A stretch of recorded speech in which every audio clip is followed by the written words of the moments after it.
Bueno, bienvenidas sean y vamos a empezar una clase más en este espacio que generalmente el tema central es la tefila, pero como ustedes bien saben y algunas de ustedes me mencionaron, me preguntaron, me desearon al inicio de la clase respecto del ayuno. Para ustedes todavía están en la fecha del 10 de Tebet, acá en Israel ya estamos en 11 de Tebet.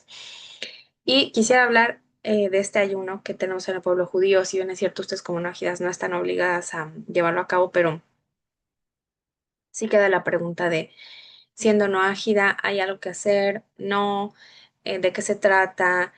Y yo me quedé pensando, y es un tema que creo que es importante hablar, el tema del el duelo como tal, porque todos estos ayunos se consideran ayunos por duelo. Y también porque yo sé que en muchas corrientes, vamos a decirlo así, cristianas, existe a veces la costumbre de hacer ayunos. Y entonces hacernos esta pregunta, ¿no? ¿Hasta dónde es lícito hacer un ayuno? ¿Qué dice la ley judía al respecto? Porque además es algo que también a veces se suele usar acompañado de lo que es el tema de la tefilá. Y esa también es la razón por la que lo quería tocar con ustedes.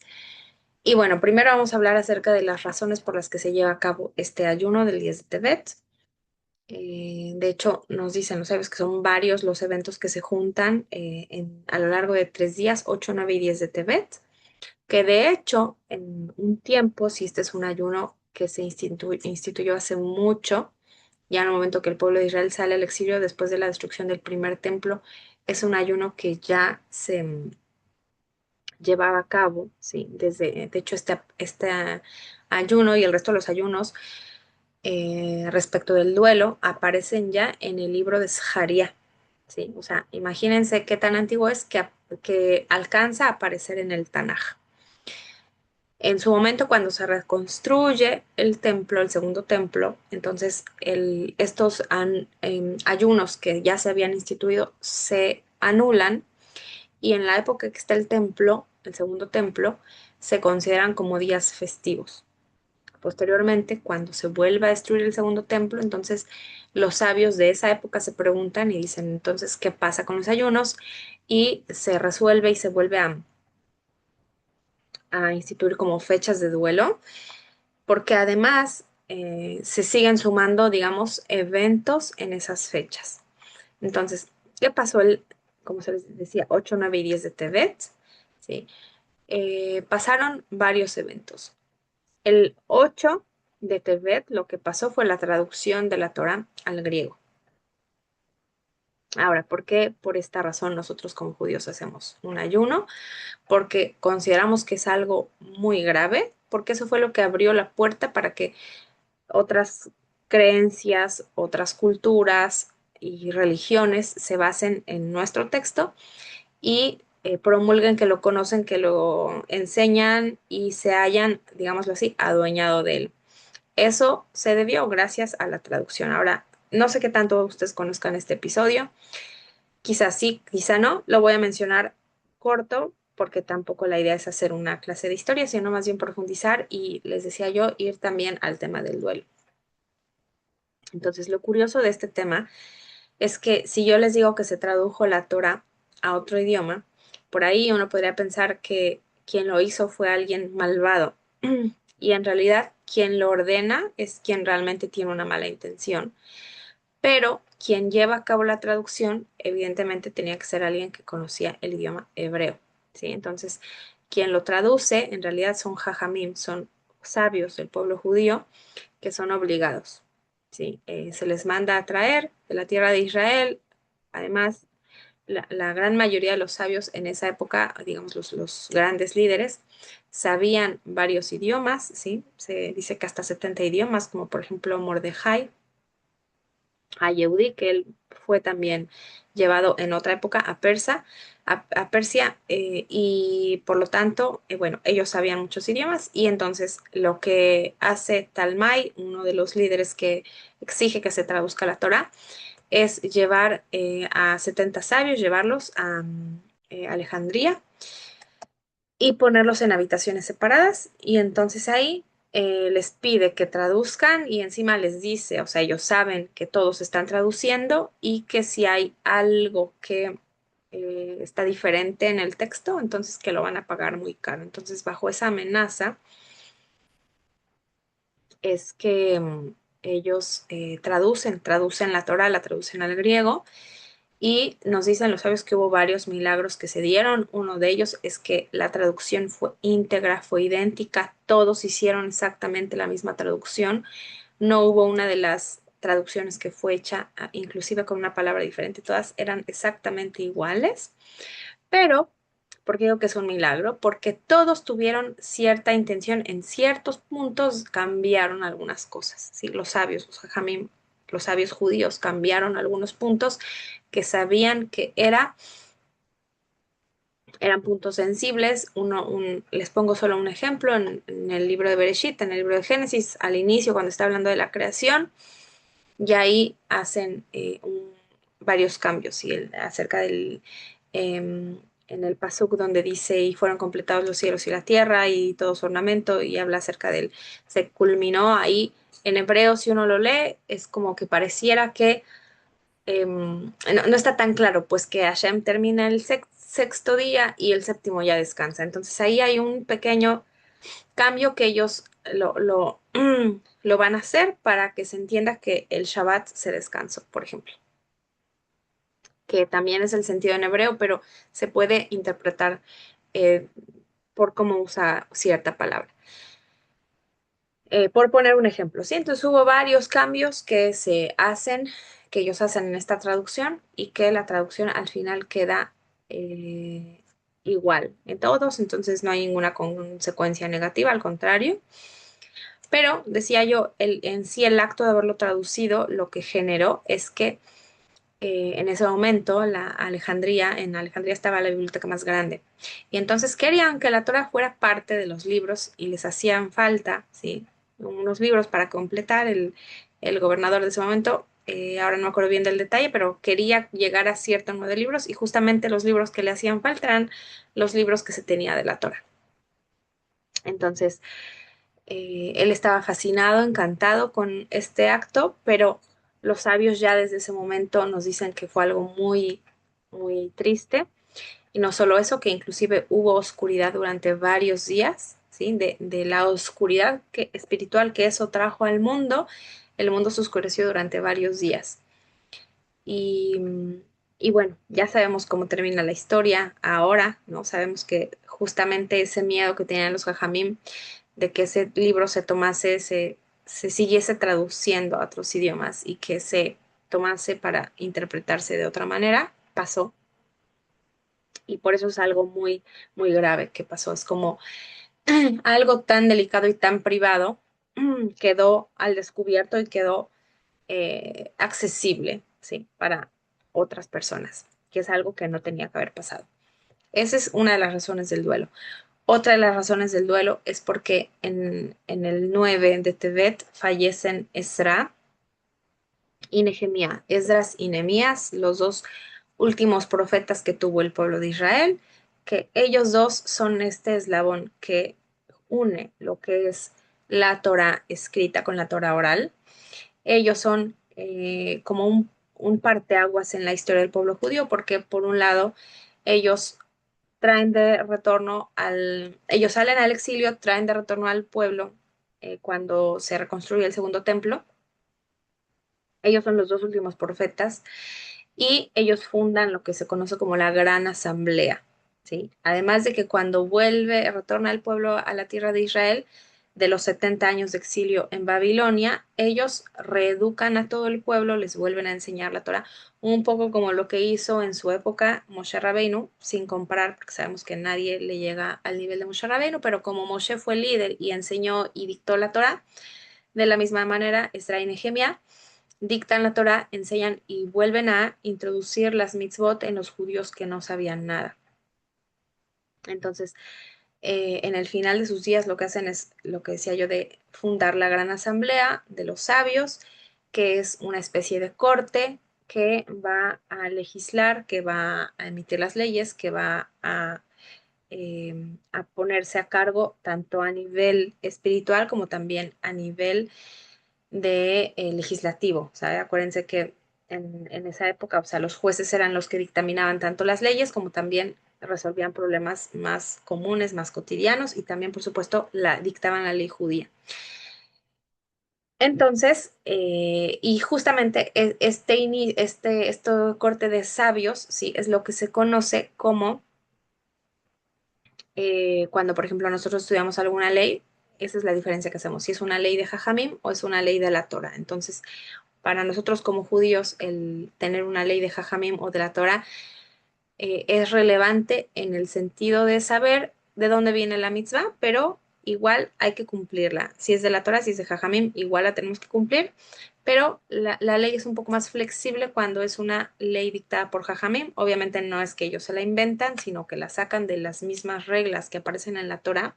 Hasta el día de hoy, toda la halajá que se dicta, tomando en cuenta temas modernos como electricidad, tratamientos médicos, intervenciones médicas y cosas que uno podría decir, bueno, cómo los rabinos hoy en día pueden dar una respuesta si es algo que no aparece en la Torá, ¿sí? Entonces, ¿cómo pueden determinar que algo se puede o no se puede? Bueno, basada en estas reglas, que son como unos pilares, digámoslo así, que ya está en la Torá escrita. Entonces, justamente por eso ese periodo de Esdra y Nehemia es un periodo muy importante que une lo que es la Torá oral con la escrita y posteriormente, cuando se destruye el segundo templo y el pueblo nuevamente sale al exilio, es cuando se plantean escribir esa Torá oral, que en su momento, por supuesto, era solamente oral y se termina escribiendo y es lo que termina siendo la Gemara, la Mishnah o el Talmud, si el Talmud es el conjunto de Mishnah y Gemara, Gemara y Mishnah. Y entonces, pues, si lo logran dimensionar, es algo muy importante y fueron dos sabios muy importantes, ¿sí? Entonces, es como también ese luto que se guardó por el fallecimiento de ellos dos. Y hay un evento más que quizá yo históricamente empecé al revés. Si lo último que pasó en la época de los griegos fue la traducción de la Torá. Y antes de eso fue la muerte de Esdra y Nehemia, pero fui de acuerdo a la fecha, ¿salen? O sea, en el calendario judío el 8 se traduce la Torá, el 9 mueren Esdra y Nehemia y el 10 es que, ¿cómo se llama esto? Que sitian la ciudad de Jerusalén. No sé si se entiende. O sea, yo fui ahora de acuerdo a los días, ¿sí? del mes, pero en años, históricamente hablando, lo primero que pasó fue el asedio a Jerusalén. Después lo que pasó fue la muerte de Esdra y Nehemia. Estamos hablando de 70 años después. No, más años, perdón. 70 recién retornan a la tierra de Israel. No, vamos a ponerle 100 años, quizá un poco más. Y lo último que pasó fue la traducción de la Torá ya en la época de los griegos, que es en la época del Segundo Templo, ¿sí?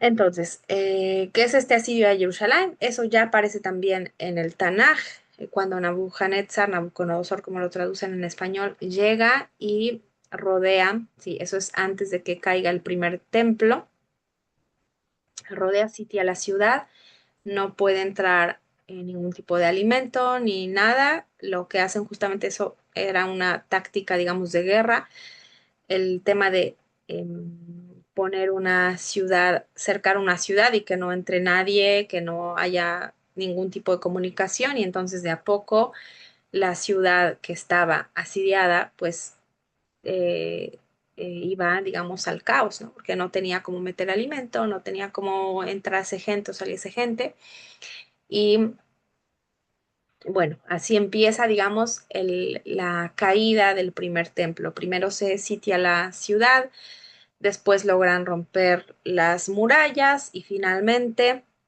después de 3 años de que empieza el cerco, es que cae el templo, ¿sí? O sea, no es algo que pasa en un día, sino se toma 3 años hasta que cae el templo y entonces destruyen el templo y posteriormente que se destruye el templo es que se llevan a los judíos al exilio. Es algo que se fue dando o sea, en capítulos, ¿salen? A veces quizá si lo mencionamos como la caída del primer templo, lo podemos pensar como que fue todo en un día, ¿no? Primero asediaron la ciudad, después lograron entrar a la ciudad, tomar la ciudad como tal, después destruyen el templo, después toman a los judíos cautivos, se apoderan de la ciudad y lo último es llevárselos, ¿sí? Llevárselos a Babilonia. Entonces, el 10 de Tebet es el inicio de esa decadencia, de esa caída de ese primer templo. Y por eso es que este ayuno ya aparece en el Tanaj, ¿sí? En los profetas que van a venir después y ya se implementa en el libro de Zacarías, se implementa, o sea, más bien se menciona el ayuno y menciona varios ayunos, ¿no? El ayuno del mes primero, el ayuno del mes tercero, del séptimo, si no me equivoco, son los ayunos que menciona. Hay cuatro ayunos que menciona. Sí, que el mes primero es el ayuno que se hace por Gedalia, el 3 de Tishrei. Este es el segundo ayuno en el mes tercero, que es el 10 de Tebet. Luego llega el ayuno em, antes del de Tisha B'Av tenemos el de 17 Tamuz y después el de Tisha B'Av. Entonces los menciona como el ayuno de tal mes, de tal sí, de los meses en los que está ubicado. Se refiere a estos cuatro ayunos. Y lo que dice de hecho el profeta Zacarías es que cuando se reconstruya o cuando haya la redención, entonces se van a convertir en días de júbilo. En ese momento que se menciona, no, en ese momento que se menciona eran días de duelo, pero les decía que después sí se transforman en días de alegría y después se vuelven a instituir como días de duelo. Entonces, esa es la razón por la que se los súper resumí, sí, la razón por la que por las que ayunamos en estas fechas. Ahora, ¿por qué es relevante y por qué como no agidas, qué se puede tomar de esto? Si bien es cierto, ustedes no están obligadas a ayunar. Sí, la parte espiritual que ustedes pueden conectar es el hecho del duelo, ¿sí? Porque en general en la vida, en nuestra vida, ahora voy a hablar un poco acerca de lo que implica un duelo. Nosotros como seres humanos tenemos cierto rechazo, evitamos, no es algo que una persona quiera experimentar, una pérdida. Finalmente, un duelo viene de una pérdida, ¿sí? Y la gran mayoría de las personas huimos del dolor, ¿sí? De un evento que sintamos que nos quite algo. Y sin embargo, como seres humanos, el duelo es parte de nuestra vida, ¿sí? O sea, desde que un bebé nace, ahí ya a un nivel muy rudimentario, pero un bebé ya lleva a cabo su primer duelo, ¿sí? Al desprenderse de la madre, al separarse de la mamá. No es algo que tiene consciente, por supuesto, el bebé no es que dice, ahora ya no estoy con mamá. De hecho, hay una fase donde el bebé todavía se sigue sintiendo como que él y la mamá siguen siendo uno mismo, ¿sí? Pero ya a nivel biológico y también a nivel emocional hay algo, hay una que quizá no se sabe nombrar todavía, pero hay una sensación de separación. Posteriormente, si la mamá lacta y amamanta a ese bebé, entonces también habrá un duelo en el momento que se termine la lactancia y el niño pues se termina separando ahora sí físicamente de la mamá, ¿no? Ya sin obtener este alimento de ella. Y así sucesivamente, ¿sí? Cuando el niño, por ejemplo, hoy en día estoy hablando, un niño se va a un jardín de niños o a una guardería o lo que ustedes quieran, también ahí hay una transición, ¿no? El duelo es una transición de algo que se pierde, ¿sí? Cuando el niño termina el jardín de niños y entra a la primaria, a la escuela básica, entonces también ahí hay esa transición y hay algo que se pierde, pero también con esa pérdida a veces hay algo que se gana, que muchas veces es libertad, es aprendizaje, es algo que la persona puede extraer de eso. Y eso no quita que el hecho de que el duelo sea algo doloroso, ¿sí? Sea algo que de antemano no quisiéramos experimentar porque implica separación e implica pérdida. Entonces, eso es a nivel psicológico, ¿sí? Es como muy resumidamente, eso es lo que implica, ¿sí? Ahora, inevitablemente nos va a pasar, lo vamos a tener. Besrat Hashem, que no sea algo que tengamos que experimentar, pero toda persona lo experimenta en cierto momento. Y parte de poder atravesar un duelo también ayuda a encontrar un sentido a esa pérdida. Y mucho ojo, eso no es algo que pasa en el momento de la pérdida en sí, sino es parte de la elaboración de esa pérdida, de lo que la persona va extrayendo y cómo se va acostumbrando y cómo va aprendiendo a vivir con esa pérdida. Entonces, eso se llama elaboración del duelo. Hay personas que pierden eh, cualquier pérdida, ¿eh? Un duelo no solamente es por la pérdida de un ser querido. Un duelo puede ser por muchas razones. Perder mudarse a otro país, entonces se hace duelo por el país de procedencia, puede ser duelo por un trabajo, por un estatus social, puede ser duelo por una persona que tiene una enfermedad, entonces también hace duelo por su cuerpo y por su salud. Una persona que pierde a alguien querido también hace un duelo, una persona que tenía un estatus económico y de repente se queda sin ese ingreso, entonces también hace un duelo, ¿no? Es como hacer una transición, pasar de quien yo era a quien yo soy ahora, eh, integrando eso que perdí. Entonces, si bien es cierto, es algo que es generalmente es algo muy displacentero tener un duelo, cuando la persona puede elaborar una pérdida y elaborar ese duelo, entonces, decía yo, puede llegar a encontrarle sentido a esa pérdida. Pero es algo que toma tiempo y que también va a depender mucho de las herramientas que la persona tenga, emocionalmente, sobre todo, porque no es herramientas de la capacidad de que él comprenda, porque no pasa por un tema de comprensión, sino más bien por algo emocional. Cómo es que la persona pudo o ha aprendido o se ha desprendido. ¿Sí? Tiene más que ver con eso. Ahora, conectándolo con los duelos que tenemos en el pueblo judío, les decía yo, fueron duelos que fueron instituidos ya por los profetas. Ellos se reúnen y entonces deciden que estas fechas son fechas muy drásticas, muy tristes para el pueblo y que no podemos ser indiferentes y que son fechas que todo judío tiene que recordar para estar en esa sintonía, ¿no? De algo me hace falta. Si bien es cierto, la pérdida del templo como tal se da el 9 de Av, pero el sitio a la ciudad fue lo que inició, ¿no? Entonces, si queremos pensar en términos del duelo, el 10 de Tevet lo que va a representar es el inicio de todos esos acontecimientos.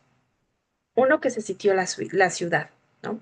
El otro que decíamos la traducción de la Torá, que si bien es cierto, en el momento que se traduce, no pasa algo inmediatamente.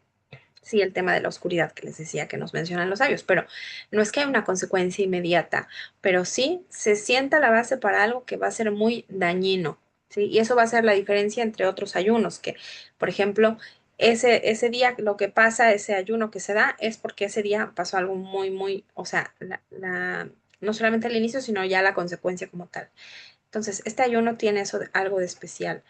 Y eso es una de las cosas que yo creo que habría que llevarnos para la vida, que a veces hay situaciones que son críticas en nuestra vida y que no alcanzamos a ver la dimensión hasta que no llegamos al final de la historia, hasta que no llegamos al momento de crisis o al, a ese momento donde se está dando el conflicto como en su máximo apogeo, pero en realidad si lo pensamos hacia atrás, ¿cuándo empieza? ¿Sí? ¿Cuándo empieza ese conflicto? Y eso es lo que representa el 10 de Tebet. Y eso es lo que ustedes pueden extraer y pueden conectar. El hecho de que cuando hay un duelo, hay una base que se sienta antes. Hay algo que se da y que en este caso, a diferencia de lo que yo les decía a nivel psicológico, que hay duelos que tenemos que atravesarlos y no nos queda de otra. Y digamos también el manejo de la pérdida personalmente y también si ustedes tienen hijos o familia, es como el poder dejar que los otros atraviesen sus propios duelos, ¿no? No impedir, digámoslo así, que alguien más atraviese un duelo, porque muchas veces los padres pueden llegar a hacer eso, ¿no? Imposibilitar a los hijos por el hecho de querer evitarles, ¿no? Sufrimiento. Ahora, no les digo que haya que ser crueles con los niños, no, pero les voy a poner ejemplos que son muy clásicos, ¿sí? cuando se tiene una mascota y entonces los papás inventan una historia. Y dicen, no, es que tía fulanita vino, lo quería mucho y se lo regalamos, ¿no? Que en realidad lo que pasó es que la mascota murió, pero por no querer decir, por quererle ahorrar al hijo la pérdida, que no es que el hijo no lo percibe, en su momento los hijos se dan cuenta, pero hay padres que intentan engañar y diciendo, ah, no, es que no sé, se enfermó o se perdió, ¿no? En vez de decirle se murió la mascota, dicen se perdió, ¿no? Otra cosa que también es muy, muy, muy clásica, por ejemplo, no llevar a los niños a los funerales. Ahora, tampoco digo que sí haya que llevarlos a toda la ceremonia, pero el aislarlos, el no hacerles parte, el no comunicarles, ¿sí? Tampoco es lo mejor, sobre todo si era una persona significativa para el niño. Si es alguien que no tiene que ver, por supuesto que no, no hay que exponerlo a esa situación, pero si es alguien cercano, entonces, en la medida de lo posible, que ese niño pueda ser parte de esa ceremonia, cual sea que sea la ceremonia, porque eso ayuda a procesar una parte del duelo.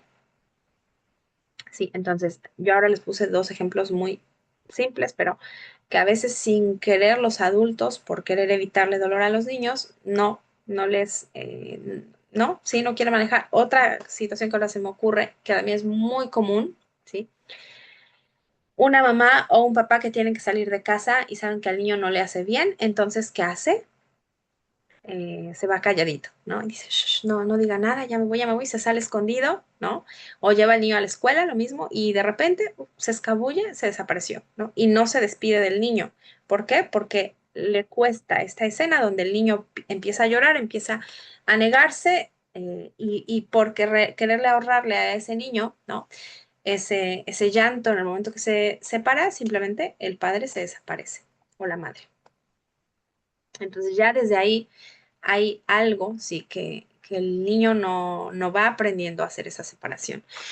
Ahora, vuelvo y lo conecto con el tema del duelo del 10 de Tebet. A diferencia de un duelo clásico, como el que recién estaba yo hablando, y que va a ser una diferencia muy, muy significativa, es que el duelo del 10 de Tebet, sí, eh, parte del duelo del 10 de Tebet, vamos a decirlo así, se pudo haber evitado, ¿sí?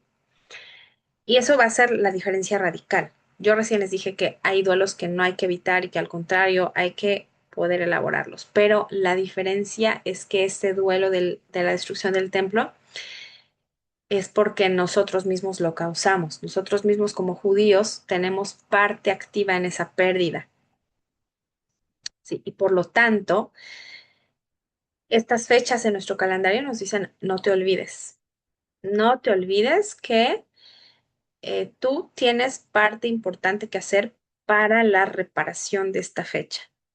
Y por eso es que también los sabios nos dicen que, refiriéndose al ayuno de Tisha B'Av, que es el 9 de Av, nos dicen, si cada generación, cada ayuno de Tisha B'Av que los judíos tienen que atravesar, dice, es como si se estuviese destruyendo nuevamente el templo, porque si no se ha reconstruido es por los judíos que se encuentran en ese momento, ¿no? Entonces, si ahora no se construyó, es por mí, es por todos los judíos que estamos ahora.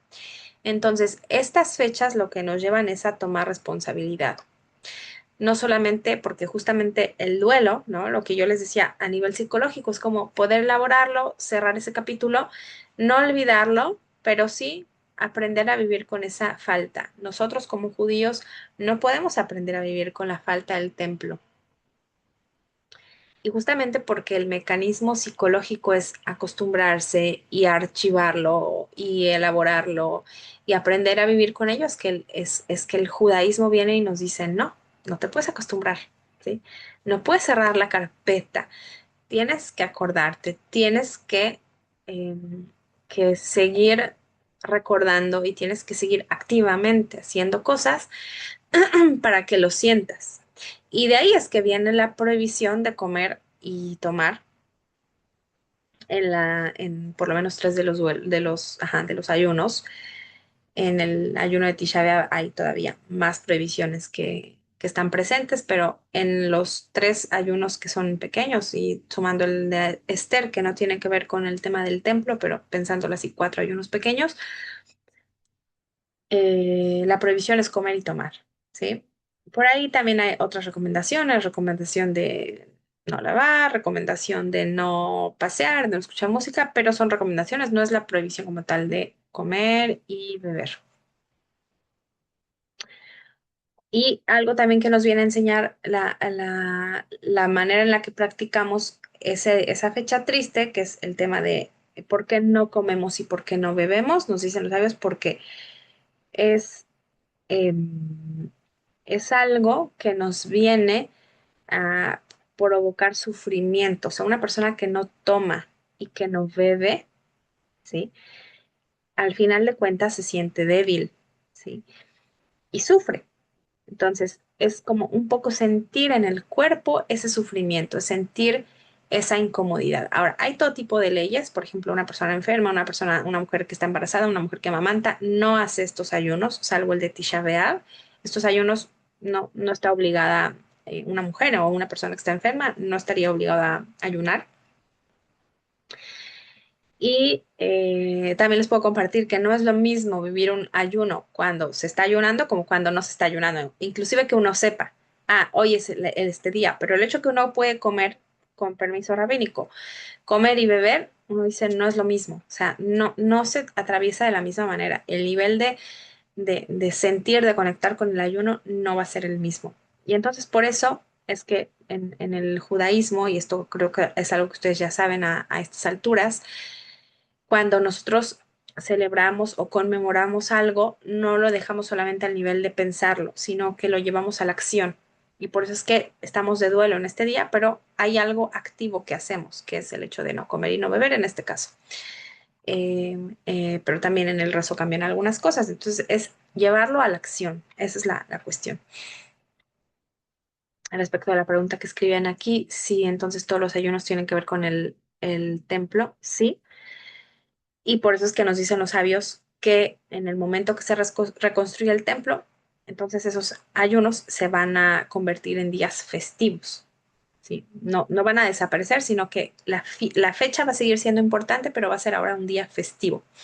Ahora, yo les dije aquí que hubo varias cosas que pasaron. Una que tiene que ver con la traducción de la Torah y otra con la muerte de Esra y Nehemías, que eso no necesariamente tiene que ver con el templo, pero sí, en todos los ayunos, salvo el de el Tanit Esther, que es el ayuno que se hace en recuerdo al ayuno que hizo Esther, la reina Esther, que ese no tiene que ver con el templo, pero el resto de ayunos sí.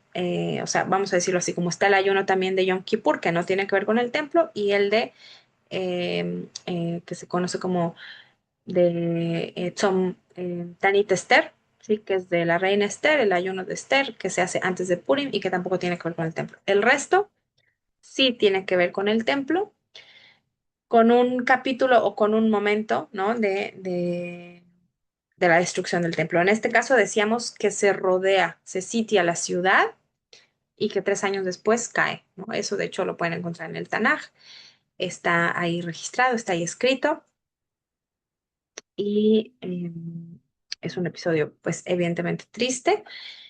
Y, por ejemplo, lo que pasa el 17 de Tebet es que después de los años de sitio logran romper las murallas, o sea, logran abrir una brecha y 3 semanas después es que se destruye el templo, ¿no? Y el Tzom de Gedalia también, o sea, fue en esa fase donde ya se había destruido el templo y los pocos judíos que quedaban son exiliados, es como vamos a decirlo así, como el punto final, ¿no? La parte final de este capítulo doloroso donde ahora sí, no solo que ya se ha destruido el templo, sino que ahora también se saca a todos los judíos que habían quedado en una ciudad, Beitar, esta ciudad que había quedado todavía en pie con judíos, ahí se destruye, hay una gran masacre y es como se cierra, digamos, este capítulo. Entonces, sí, sí tienen que ver todos los ayunos con el tema del templo. Y bueno, volviendo a este punto de, entonces, ¿cómo es que un no ágida puede conectar? Les decía yo, conectar con ese tema de la pérdida. ¿Qué implica que, por ejemplo, todavía la Torah no se haya expandido en su completitud? ¿Qué implica que siga habiendo odio, rechazo por la Torah? Que yo les decía, este ayuno tiene que ver con la traducción de la Torah. Y mucho de ese odio justamente que se tiene en contra de la Torah o gente que critica o dice es un libro obsoleto, es un libro inventado, es un libro con muchos calificativos despectivos que se le puede poner, es justamente debido a que se tradujo, ¿no? Porque si fuese un libro que siguiese estando solamente en el idioma hebreo, entonces no se hubiese promulgado, digamos, de la manera incorrecta, porque finalmente la Torah sí fue dada para bajar al mundo, para iluminar al mundo y, eh, ¿cómo se dice esto? Eventualmente esa luz tenía que brillar, tenía que salir más allá del pueblo judío, pero no de la manera que pasó debido a las situaciones que se dan con todos los con esta traducción que mandan a hacer los griegos de manera obligada, ¿sí? Y con amenaza y bueno, no solo fue, o sea, no fue la traducción en sí, sino decíamos el hecho de lo que causa la traducción y también una cosa más, que al traducirla en el momento que la traducen y al colocarla en la biblioteca que la colocan, que fue la de Alejandría en un inicio, lo que hacen es este no es un libro divino, sino es un libro más de colección, ¿sí? Que lo tenemos aquí para como otro libro más de ciencia, porque acuérdense que para los griegos era el tema de la ciencia y el tema lo hablamos en la clase de Hanukkah, ¿sí? Lo importante que era para ellos el tema del conocimiento, pero lo que ellos dicen es, este libro es como todos los demás libros, ¿sí? Un libro más que tiene conocimiento, que tiene leyes, sí, porque mucho de la Torah son leyes, cómo legislar. ¿Qué pasa si una persona pide un objeto prestado y lo rompe y entonces lo tiene que pagar, no lo tiene que pagar? Todo eso lo va legislando la Torah. Entonces, a ese nivel bajan la Torah y por eso es que también nosotros nos ponemos en duelo por eso, porque es algo muy lamentable que la Torá, digamos, deja de ser ese libro especial y es como, bueno, uno más de la colección, ¿no? Para eso, eso fue lo que significó para los griegos en su momento. Ahora sí le doy, aquí me escribió alguien, a ver si. Eso es el egoísmo de algunas de las naciones de destruir el mismo mundo. Sí, pero quizá también viene de una cuestión de falta de conocimiento, ¿no? Eso es lo que los sabios nos dicen. Si las naciones supieran el valor que tiene el templo, ellos mismos nos ayudarían a construirlo, ellos mismos donarían y dirían, denle a los judíos esa potestad de ese lugar para que puedan construirlo porque es un lugar que trae luz a todo el mundo. Entonces ahí es donde los sabios nos dicen, o sea, si las naciones supieran el valor que eso tiene, que esa construcción, que ese edificio tiene, ayudarían a que se construya, ¿no? Entonces, eso también es parte del duelo, es decir, esa luz no ha llegado, no ha trascendido tanto, ahora está pasando, ahora se está dando que personas que no quieren ser judías, que no quieren como tal hacer ese proceso, pero que dicen, sí, la Torah es verdad, la Torah es luz, la Torah es, y buscan, o sea, ya se está dando ese proceso, ¿no? Y de hecho, mi esposo me contaba que este año algunos rabinos lo hablaron, no se llevó todavía a un nivel de discusión seria, ¿sí? Pero que ya inclusive empezaron a decir, ¿hasta dónde tenemos que seguir haciendo este ayuno del 10 de TV específicamente? Porque fue el ayuno, decíamos, donde se inició todo, se sitió la ciudad. Decimos, pero ahora, Baruch Hashem, ya estamos en Israel, ya estamos en Jerusalén, ¿no? No tenemos el templo todavía, pero dicen ya, o sea, si lo vemos en, de manera temporal, ¿no? Estamos como ya volviendo a reparar eso, o sea, ya volvemos a tener la ciudad en nuestras manos, ya estamos de a poco, no toda la ciudad, sí, por cierto, que lo sepan, la mitad de Jerusalén se conoce como Jerusalén Mizraj es oriental, Sí, la parte oriental de Jerusalén sigue estando en manos de árabes, o sea, hay colonias muy, muy grandes, muy extensas que ellos tienen. Entonces, Jerusalén sigue estando dividida en ese sentido. Y bueno, en sí todo Israel hay muchas zonas que están así muy, muy, todavía en disputa, pero bueno, estamos empezando, ¿no? Entonces sí, es algo que se están planteando los rabinos como hasta dónde es algo, o sea, o recién se va a anular en el momento que se reconstruye el templo, es algo que están pensando, digámoslo así. No se ha llevado a una cuestión de comité o de decidir algo, pero bueno, sí hay algo que está cambiando, ¿no? Que tomen en cuenta.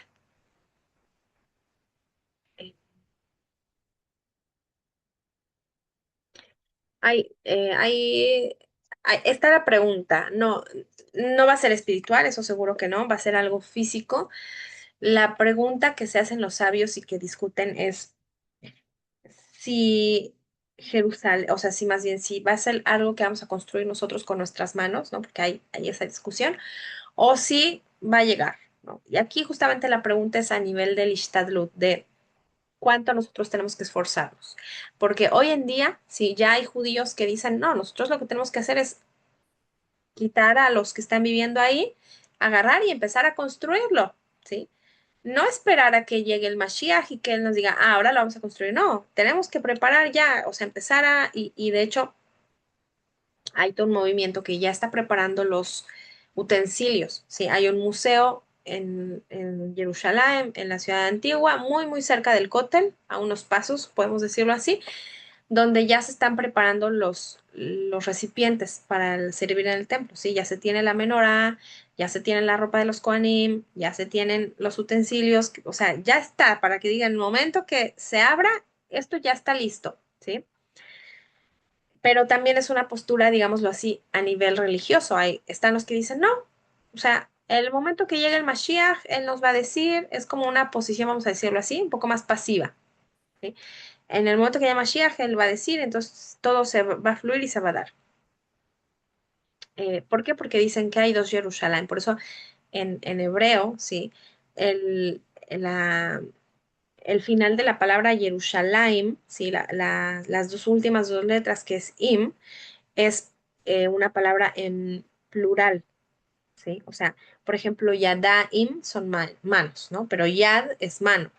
Entonces, siempre que se lleva en el final de una palabra im, es que la palabra está en plural. Entonces, la palabra Jerusalén está en plural, como por si dijésemos en español Jerusalénes, ¿no? O sea, en plural, como si fueran dos. Entonces nos dicen los sabios, ¿por qué la ciudad de Jerusalén recibe su nombre en plural? Y nos dicen, porque hay dos Jerusalén. Jerusalén Shelmata y Jerusalén Shelmala. ¿Qué significa eso? Dice la Jerusalén de arriba, Shelmala, ¿sí? Que está espiritualmente arriba, y Jerusalén Shelmata, que es físicamente la ciudad, ¿sí? Las piedras. Entonces, esta discusión que dicen es si va a caer del cielo, así como hoy en día hacen con la inteligencia artificial, ¿no? Pum, y que baja del cielo y cae el templo, o si es algo que nosotros vamos a construir. También nos dicen que Jerusalén Shelmala no se refiere a que va a caer del cielo, sino que es que nosotros ya tenemos hoy en día un Jerusalén, una ciudad de Jerusalén que es espiritualmente hablando, ¿no? Como toda esa riqueza que ya está espiritualmente. Entonces, esa es la discusión, si nosotros lo tenemos que hacer o si va a llegar solo. Y también por eso a nivel religioso hay grupos, ¿no? Hay quienes dicen, no, nosotros no tenemos que fundar un Estado de Israel y que inclusive ustedes van a ver videos muy fuertes que queman las banderas de Israel, que inclusive protestan con banderas pro Palestina y uno diría, ¿cómo es posible que un judío sea pro palestino? ¿No?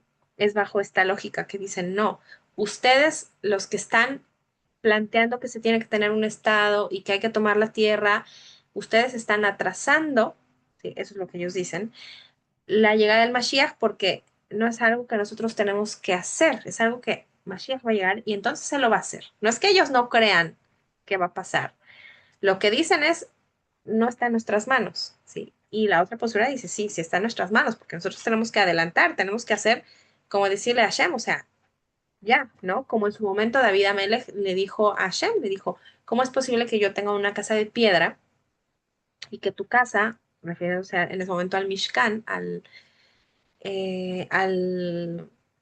tabernáculo, sí, siga siendo un templo de mantas y que sigue cambiando de lugar, como una tienda, digámoslo así? Entonces decía, ¿cómo es posible? No, yo quiero que tu casa sea construida con toda la grandeza, ¿no? Y entonces ahí es donde, bueno, Hashem dice, ok, sí, se va a construir, pero no tú, iba a ser Shlomo, tu hijo, le dice al rey David. Entonces, si ustedes lo piensan así, es una diferencia a nivel ideológica y también práctica, porque la pregunta es cuánto nosotros vamos a acercar esa llegada del Mashiach y esa reconstrucción del templo. Entonces, bueno, como, como dicen, dice el chiste, ¿no? Donde hay dos judíos, hay tres opiniones.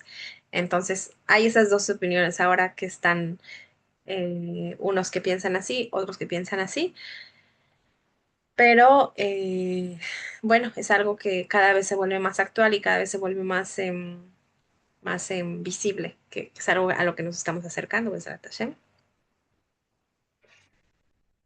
Em, y bueno, entonces, no sé si alguien quiera preguntar, quiere aprovechar estos minutos que nos quedan de la clase, si alguien quiere comentar algo. Em,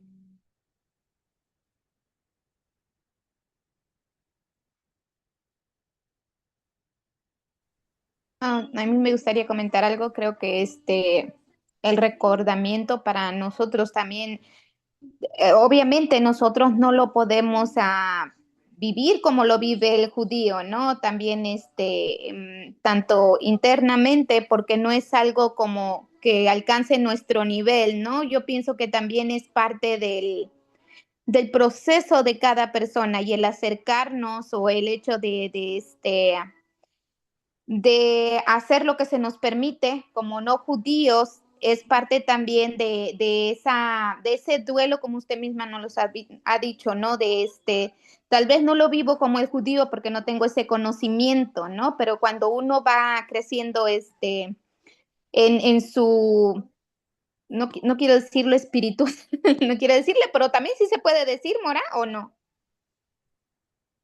Sí, pero igual hasta ahora, o sea, se ha estipulado que es algo que solamente el judío puede hacer. El judío, ok, Vamos a sí, decirlo, es porque así como. también Ujú. debido a que nosotros no tenemos esa alma divina, ¿no? Que se le dio al judío, ¿no? ¿Por eso? ¿O por Sí, qué es digamos en que sí es que un los tema, judíos no vamos a decirlo pueden así, es un vivirlo? tema de estatus. O sea, Ujú. al tener, pensémoslo así, ¿no? Como hay a nivel de ley, ¿no? Vamos a pensarlo en un pueblo, ¿sí? En una ciudad. Hay leyes que, por ejemplo, tienen que cumplir los que son los, se me fue ahora el nombre, la Cámara de Diputados y todos los legisladores, ¿sí? Hay reglas que ellos tienen que cumplir porque pues, es en lo que ellos están ocupando y que un ciudadano normal no tiene que hacer. ¿Por qué? Porque no es algo que le compite. Entonces, quizá haciendo esta mala comparación, ¿no? Pero entonces, quien se ocupa de la ley como tal es el que tiene esa ordenanza de llevarlo a cabo. Y alguien que no está ahí, pues entonces no es su trabajo. Como en una empresa, ¿no? Está el que lleva a cabo una cosa, el que lleva a cabo otra cosa. Entonces, bueno, cada uno tiene su función.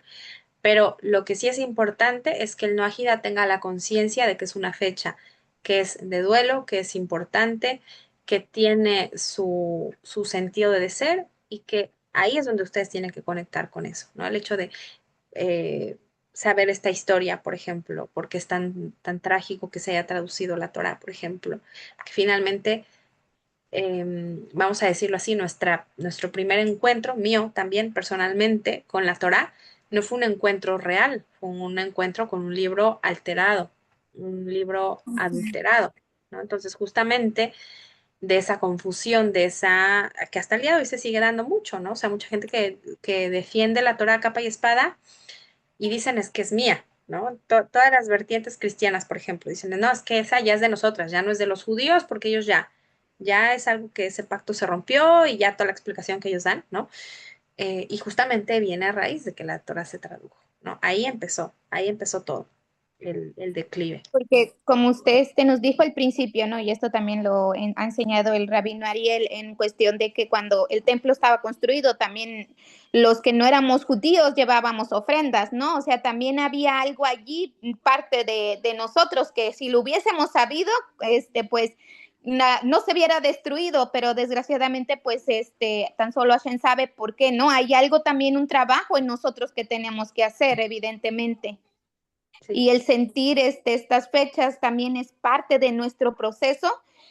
Por eso es que no sabía si decirlo como alma divina. Disculpen si utilicé esta palabra, tal vez No, no de hecho, cabe. a ver, alma divina tenemos todos, ¿eh? Eso aclarándolo, Ajá, judío y no judío, sí, sí. todos tenemos un alma divina porque todos somos seres creados por Akadosh Baruj Hu. Entonces, no es que el no ágido o el no judío no lo tenga, porque la tiene. O sea, somos Uh-huh. la misma especie creada.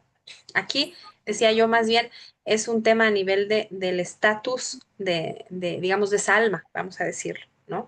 Hay un alma que viene con una función y hay otra alma que viene con otra función. Y esa es la cuestión. Y creo que alguna vez yo también se los había dicho que es muy importante que la función de el noágida es muy importante a nivel de poder expandir esa luz de la Torah. ¿En qué sentido? Cuando una persona decide ser no ágida y en su ambiente logra irradiar lo que logra hacer, que es algo, por ejemplo, que el judío no puede hacer, porque el judío está más cerrado en una comunidad y ahí tenemos reglas de alimentación y ¿no? de Shabbat, o sea, algo de nuestras leyes, lo voy a decir así y es real, ¿eh? Nos excluye, digamos, lo de la sociedad. O sea, nosotros no podemos llegar y con una amiga ya, ven, vamos a un restaurante y nos sentamos a comer. Una reunión, por ejemplo, laboral. Acá en Israel sí, porque todo está puesto, pero me refiero a los judíos que están en la diáspora. En los lugares de trabajo no necesariamente pueden ser parte, ¿sí? Y eso aísla, y eso es como, por eso es que también hay cierto enojo, digamos, hacia el pueblo judío, ¿no? Como, ustedes se creen más importantes o más especiales, como una especie de élite. No, no va por ahí. Pero ustedes justamente que sí están más en contacto, ¿no? Que con sus familias, en su día a día, ¿sí? El hecho de decir soy no ágida, yo creo en el Dios de Israel, eso ya es la función, o sea, esa es la función del no ágida, ¿no? Llevar la Torah al lugar en el que está, vivir la Torah, lo que le corresponde, ¿sí?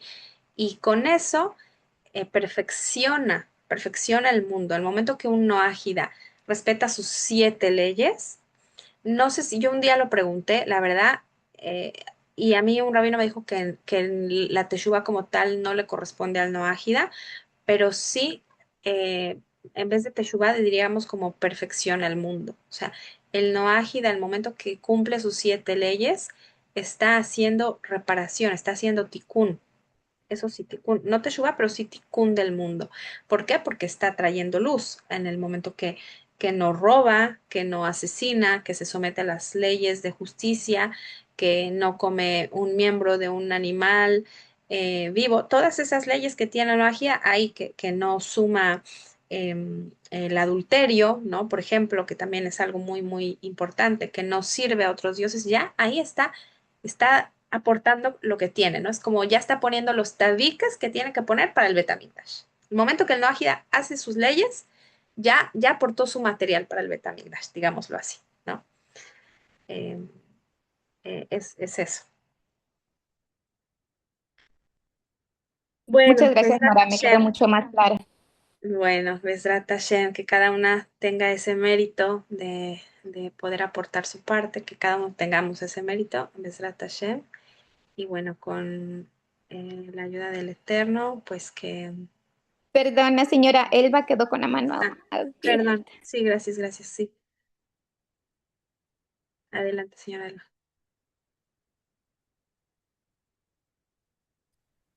Muchas gracias, Rabani. Bendiciones a todas. Bueno, pues sí me aclaró mi pregunta que iba a lanzar por el comentario que dijo la compañera Nagali, que alma divina. Yo tengo entendido que todos tenemos la chispa divina del Creador y por ende, pues somos su creación y es cierto el estatus del judío no, los noágidas nunca vamos a ser judíos, al menos de que lo quieran llevar a cabo muy delicadamente ese trámite. Le digo porque yo tuve una experiencia el fin de semana pasado, antepasado, con uno de mis hijos adultos y me decía uno de ellos, mamá, vamos a comprar comida. Ah, pero tú no comes puerco, ¿verdad? Y yo me reí y le dije, traigan lo que quieran de comer. O sea, yo soy igual que ustedes, solamente la mentalidad de ahora de aprender la Torah es diferente.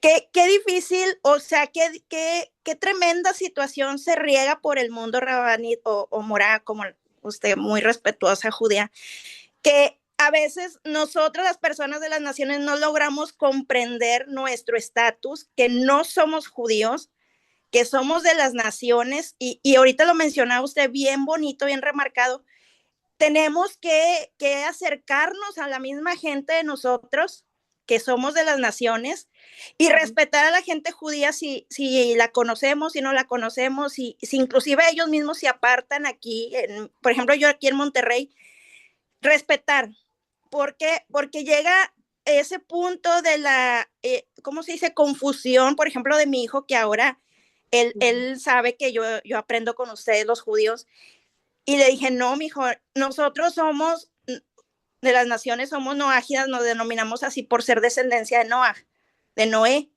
Le digo, el pueblo judío, ellos tienen su labor, tienen su encomienda, tienen su estatus, su encomienda del Creador exclusivamente. Y me decía él, entonces, ¿cómo le hago para hacerme judío? Le digo, uy, uy, uy. Número uno, renuncia a tus idolatrías. Renuncia a tu Yeshu, a la basura cristiana. Discúlpame, le dije, pero yo ya lo entendí. Entonces, ese es un camino largo, largo, largo, largo, largo. Le digo, entonces, ahí ya el siguiente proceso es acercarse a un verdadero rabino y uno certificado.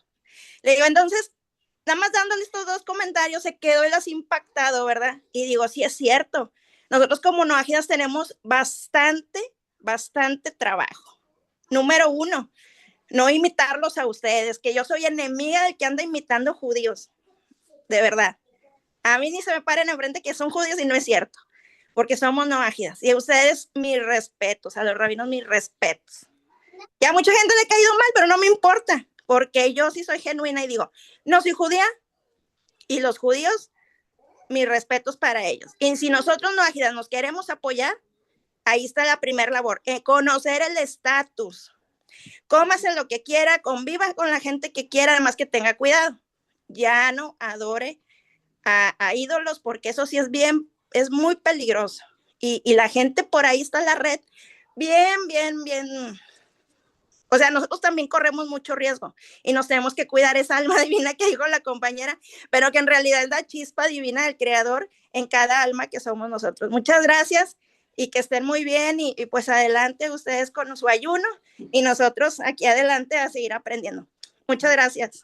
Gracias a todas por sus comentarios, por sus manitas y emojis que mandan. Y bueno, Besrat Hashem, que sigamos estudiando y sigamos cada una creciendo en ese servicio al Creador. Bendiciones para todas. Hasta luego. Hasta luego. Gracias, muchas gracias. Gracias a todas por acompañarnos. Gracias.